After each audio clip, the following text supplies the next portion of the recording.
မိတ်ဆွေများအားလုံးပဲမင်္ဂလာပါဗျကျွန်တော်ရဲ့ Burmese Animator Channel ကနေပြန်ပြီးကြိုဆိုပါရစေအခုကျွန်တော် AE 3D logo လေးတစ်ခုလုပ်ပြပါမယ်မိတ်ဆွေတို့တွေကျွန်တော်နဲ့တူလိုက်လုပ်ကြည့်ပါအရင်ဆုံးကျွန်တော်တို့ ellipse tool လေးကိုနှိပ်ပြီးရင်ကျွန်တော်တို့ control လေးကိုဖြည့်ပြီးတော့စဝိုင်းလေးတစ်ခုဖန်နေမယ်ဒါပေမဲ့ဒီမှာကျွန်တော်တို့လိုချင်တဲ့ high နဲ့ wide နဲ့မရသေးတဲ့အတွက်ကြောင့်မလို့ကျွန်တော်တို့က100 by 100ဆိုပြီးတော့အရင်ဆုံး object size လေးကိုကျွန်တော်တို့ရိုက်ပြီးတော့ enter ခေါက်လိုက်ပါဒါဆိုရင်ကျွန်တော်တို့ high နဲ့ wide နဲ့ညီသွားပါပြီအဲ့ဒီ size လေးကိုကျွန်တော်တို့ထပ်ပြီးတော့ control C control V နှိပ်ပြီးတော့ copy ပွားမယ်ပြီးရင် high နဲ့ wide ကို86 by 86ဆိုပြီးတော့ကျွန်တော်တို့ထားလိုက်ပါ enter ခေါက်လိုက်ဒီပုံစံလေးရသွားပြီဗျနော်အဲ့ဒါဆိုလို့ရှိရင်ကျွန်တော်တို့ rectangle တူးလေးနဲ့ကျွန်တော်တို့အဝိုင်းလေးကိုကြော်တဲ့ရွယ်နေထားတော့ထားလိုက်ပါသူ့ရဲ့ white ကိုကျွန်တော်တို့7ထားပါမယ်ပြီးရင်အဲ့ဒါခေါ်လိုက်ပါ okay အဲ့ဒီဟာလေးကို control C control V ဆိုပြီး copy ကူးထားပါပြီးရင် pick tool လေးနဲ့ဒီမှာ shift key လေးကိုနှိပ်ပြီးတော့ကျွန်တော်တို့စဝိုင်းကို select မှတ်မယ်အဲ့ဒါဆိုလို့ချင်းကျွန်တော်တို့ C လေးကိုနှိပ်လိုက်ရင်အလဲကောင်ရောက်သွားလိမ့်မယ်ကျွန်တော်အဲ့ဒါကို select မှတ်ပါမယ်လက်မှတ်ပြီးရင်ကျွန်တော်တို့ဒီမှာ sorry ကျွန်တော်ပြောဖို့မိတော့ပါတယ်ဒီမှာကျွန်တော်တို့ back minus friends ဆိုတဲ့ဟာလေးကိုနှိပ်လိုက်ပါဒီပုံစံလေးရသွားပြီဗျာနော် okay ဒါဆိုရင်ဒါလေးကိုပဲပြန်ပြီးတော့ကျွန်တော်တို့ control C control V နဲ့ပွားလိုက်မယ်ဗျာနော်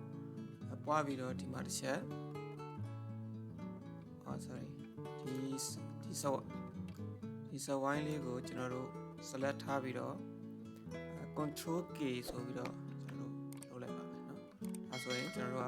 ကချက်ချမ်းလိုက်ပါပြီဟိုဘက်တစ်ပိုင်းဒီဘက်တစ်ပိုင်းဖြစ်သွားပါတယ်โอเคဒါဆိုရင်ခုနကကျွန်တော်တို့ rectangle tool နဲ့လုပ်ထားတဲ့ဒီ object လေးကိုကျွန်တော်တို့ဒီထဲမှာထည့်မှာဖြစ်တဲ့အတွက်ကြောင့်မို့ဒီမှာ select ရဲ့ shift key လေးကိုနှိပ်ပြီးတော့ဒီမှာလဲ standard โอเค R ကိုတစ်ချက်နှိပ်လိုက်ပါပြီးရင် E ကိုတစ်ချက်နှိပ်လိုက်ပါအဲ့လိုပုံစံလေးဖြစ်သွားပြီဆိုလို့ရှိရင်ကျွန်တော်တို့က select တစ်ချက်ပြန်ဖြုတ်ပြီးတော့ကျွန်တော်တို့ဒီ rectangle tool နဲ့လုပ်ထားတဲ့ဒီ object လေးကိုပဲသီးသန့် select မှတ်ပြီးတော့ကျွန်တော်တို့က shift key လေးကိုနှိပ်ပြီးတော့ဆွဲပါမယ်ဒီမှာ mid point ဆိုတဲ့ဟာလေးပေါ်တဲ့အချိန်မှာကျွန်တော်တို့လုပ်လိုက်ပါပုံစံဖြစ်ပြီဆိုရင် control C control V ဒါလေးကို copy ပွားလိုက်ပွားပြီးရင်ဒီဘက်ချမ်းကစဝိုင်းချမ်းလေးကိုကျွန်တော်တို့ shift key လေးနဲ့ select မှတ်လိုက်ပြီးရင် L ဆိုပြီးတော့ left ပေါ့ဗျာနော်ပြီးရင် E နှိပ်လိုက်ပါအဲဒီပုံစံလေးရတာအဲ့ဒါဆိုရင်အဲ့ဒါကိုကျွန်တော် select မှတ်မယ် select မှတ်ပြီးသွားရင်ကျွန်တော်တို့ sorry ဗျာဒ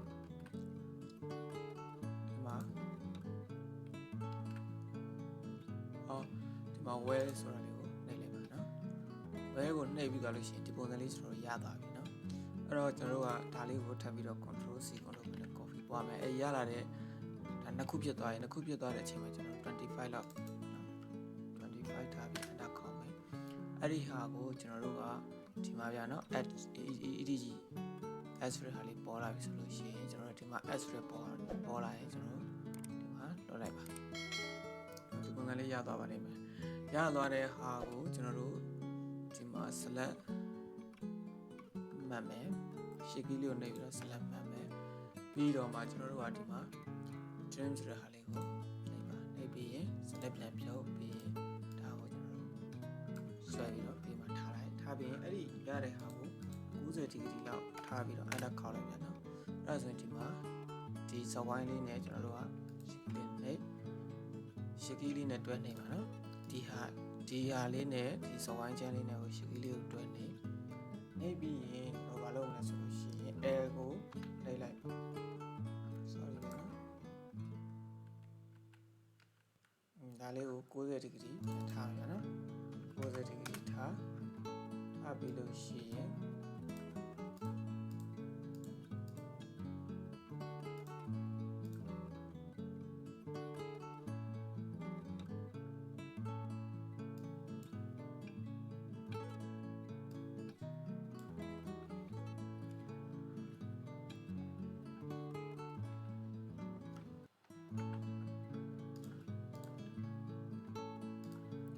ကျွန်တော်တို့ဒီဟာလေးကိုဒီမှာဒီထဲကိုထည့်မယ်ထည့်ပြီးရင်ဒီစဝိုင်းချမ်းလေးနဲ့ရှစ်ကီးလေးနဲ့တွဲပြီးတော့နှိပ်လိုက်မယ်နှိပ်ပြီးရင်ကိုနှိပ်မယ်ပြီးရင် E ကိုနှိပ်မယ်ဗျာနော်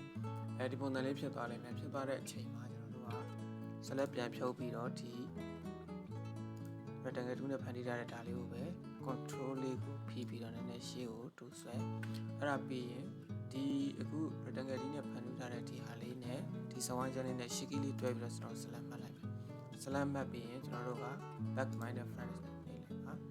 sorry ဗျာ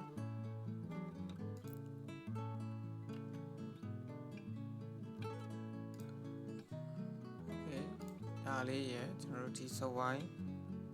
လေးရယ်ဒီတောင်လေးရယ်ဒီသုံးခုပေါ့ဗျာနော်အဲ့ဒါလေးကိုအသုံးခုစလက်မှတ်ပြီးတော့လည်းကျွန်တော်တို့အခုပုံစံလေးဖြစ်အောင်တော့ပြန်ပြမယ် back minus front ကိုနှိပ်လိုက်ပါဒီပုံစံလေးရသွားပါလိမ့်မယ်အဲ့လိုရသွားပြီဆိုလို့ရှိရင်ကျွန်တော်တို့ကဒီအခုကြံခဲ့တဲ့ဒီ rectangle tool နဲ့လောက်ထားတဲ့မူရင်းဟာလေးကိုကျွန်တော်တို့က90 degree လှည့်လိုက်ပါမယ်ဒီ enter ခေါက်အဲ့ဒါပြီးရင်ကျွန်တော်တို့ကဒီအပေါ်မှာ select ချက်မှ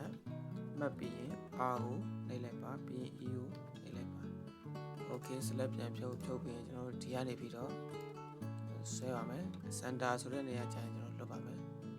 okay ဒီချက် center ရှာမယ်နော်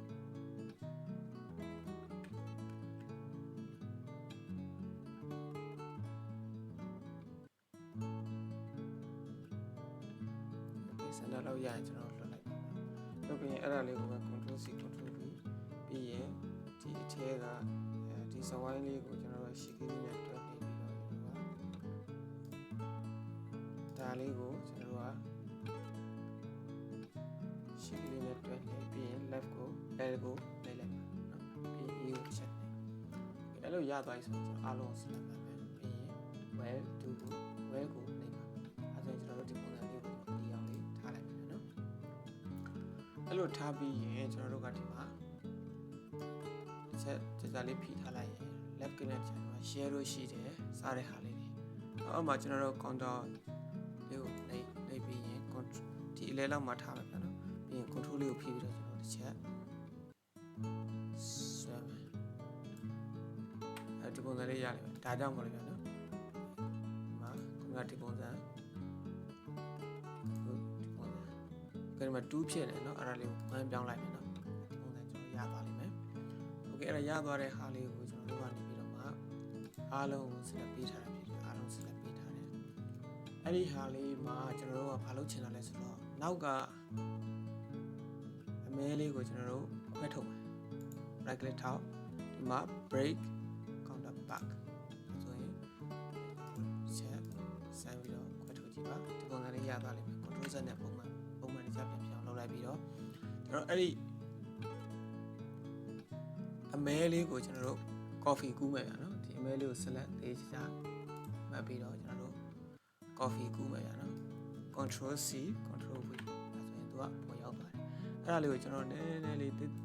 ခက်နည်းနည်းလေးကျွန်တော်တို့ဒီဘက်ကိုရွှေ့လိုက်အဲ့လိုရွှေ့ပြီးရဲ့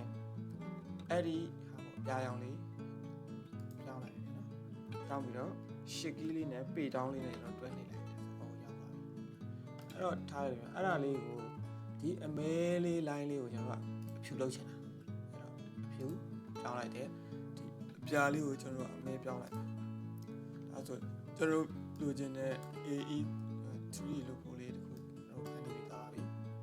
မိတ်ဆွေများအားလုံးလိုက်ပြီးတော့လုပ်နိုင်လိမ့်မယ်လို့ကျွန်တော်ပြောလိုက်ပါတယ်ကျွန်တော်ရဲ့